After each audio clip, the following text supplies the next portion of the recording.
Middle east में युद्ध के बादल एक बार फिर गहराने लगे हैं। ईरान और अमेरिका के बीच कूटनीतिक गतिरोध अब एक ऐसे मोड़ पर पहुंच गया है जहां परमाणु युद्ध की धमकियां हवा में तैरने लगी हैं।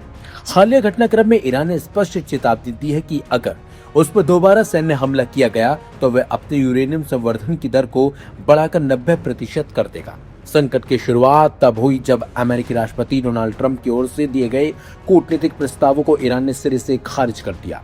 ट्रंप प्रशासन ने इन प्रस्तावों को ईरान ने अपनी संप्रभुता के खिलाफ माना है, जिसके जवाब में ईरान की ओर से आए तीखे बयानों ने वॉशिंगटन को नाराज कर दिया। डोनाल्ड ट्रंप ने जो अपनी मैक्सिमम प्रेशर की नीति के लिए जाने जाते हैं, इस प्रतिक्रिया से खासे असंतुष्ट दिखे और इसके बाद दोनों देशों के बीच बयानों की एक नई जंग छिड़ गई है।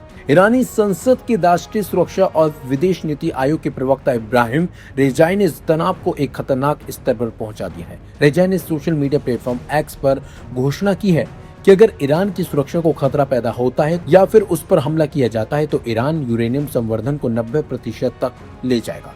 तकनीकी रूप से यूरेनियम का 90% तक समृद्ध होना वेपन्स ग्रेड माना जाता है। इसका अर्थ यह है कि ईरान उस सीमा को लांघने की तैयारी में है जहां से परमाणु बम बनाना सिर्फ कुछ ही कदमों की दूरी पर रह जाता है। अब तक ईरान का संवर्धन स्तर नागरिक उद्देश्यों और चिकित्सा अनुसंधान तक सीमित होने का दावा किया जाता रहा है, लेकिन 90% की बात करना सीधे तौर पर परमाणु हथियार बनाने की क्षमता हासिल करने की धमकी है। इब्राहिम रेजाई ने यह भी साफ कर दिया है कि यह केवल एक कोरी धमकी नहीं, बल्कि उन्होंने दावा किया कि इस विकल्प पर ईरानी संसद की कमीशन में विस्तृत समीक्षा की जाएगी।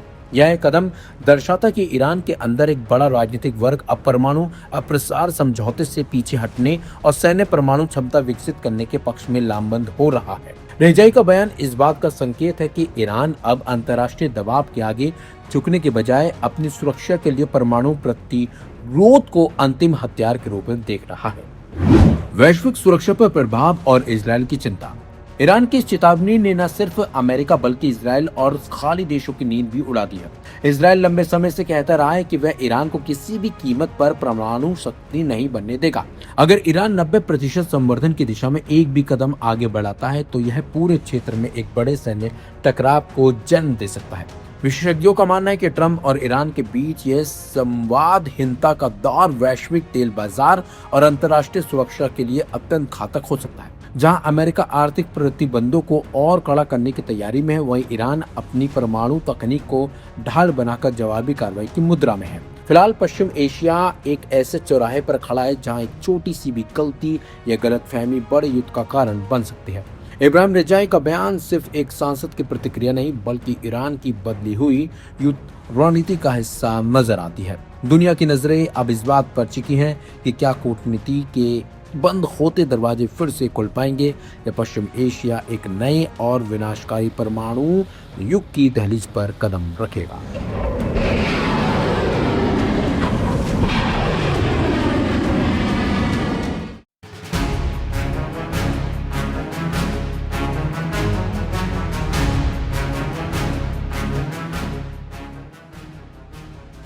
भयंकर जंग लड़कर ईरान अमेरिका बातचीत की मेज पर पूरी दुनिया की निगाहें इस बातचीत पर हैं, क्योंकि दुनिया का सीधा सरोकार इस जंग से है।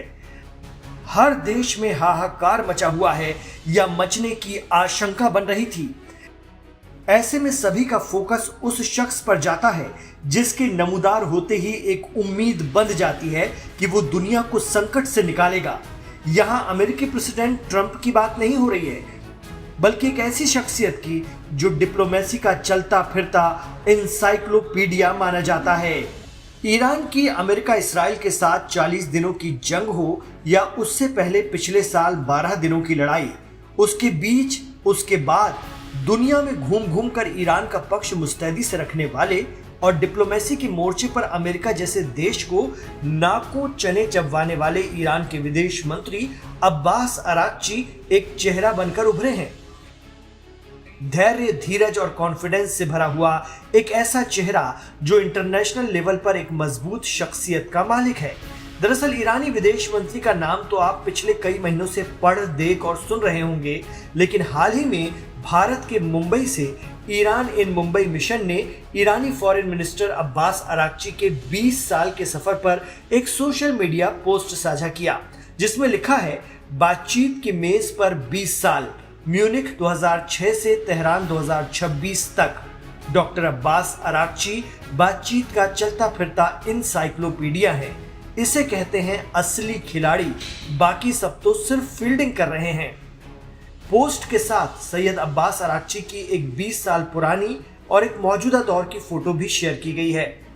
5 दिसंबर 1962 को तेहरान में जन्मे अब्बास अरागची का परिवार कालीन के बिजनेस में रहा, लेकिन उन्होंने ईरान के विदेश मंत्रालय के स्कूल से अंतर्राष्ट्रीय संबंधों में मास्टर डिग्री हासिल करने के बाद इस्लामिक आजाद यूनिवर्सिटी से पॉलिटिकल साइंस में मास्टर डिग्री भी हासिल की और यूके की कैंट यूनिवर्सिटी से राजनीतिक विचार में पीएचडी किया, डॉक्टरेट किया। उन्होंने 1979 के इस्लामिक रेवोल्यूशन में हिस्सा लिया और फिर IRGC यानी पासदाराने इस्लाम में शामिल होकर ईरान इराक जंग भी लड़ी। यानी राजनीति की पढ़ाई और सेना में काम करने का अनुभव दोनों ने मिलकर डॉक्टर अब्बास अरागची को एक ऐसी शख्सियत बनाया जो इंटरनेशनल डिप्लोमेसी के मंच पर बहुत कम देखने के लिए मिलती है। यही वजह रही कि ट्रंप की बिछाई हर बिसात से उन्होंने ईरान को एक विजेता के रूप में बाहर निकाला। जितने भी बार अमेरिका से बातचीत के लिए चाहे पहले हो या मौजूदा दौर में डेलीगेशन जाते हैं, सब में डॉक्टर अब्बास अरागची होते ही होते हैं। इजराइल और अमेरिकी हमले के बाद के घटनाक्रमों के आईने में देखें तो वो एक अनुभवी राजनयिक के तौर पर निकले हैं जो बातचीत की मेज पर कमाल कर रहे हैं।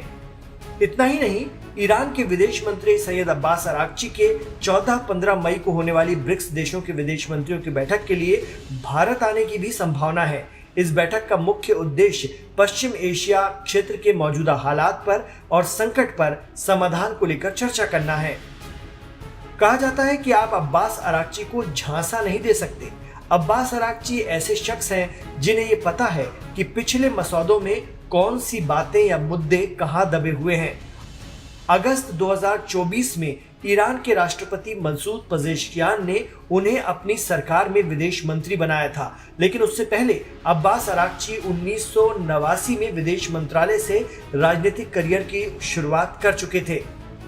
उन्होंने फिनलैंड और जापान में ईरान के राजदूत या सफीर के तौर पर काम किया। साल 2013 से 2021 के बीच वो ईरान की न्यूक्लियर मुद्दे पर बातचीत की टीम के प्रमुख की भूमिका में थे। उस वक्त वो ईरान के उप विदेश मंत्री हुआ करते थे। यह अब्बास अरागची की विदेश नीति का ही परिणाम है कि ईरान हुर्मुज पर अपनी कार्रवाई को दुनिया के सामने जायज ठहराने में कामयाब रहा है। हालांकि उनके पीछे सरकार, सुप्रीम लीडर और IRGC है, लेकिन विदेश में ईरान का चेहरा डॉक्टर सैयद अब्बास अरागची होते हैं।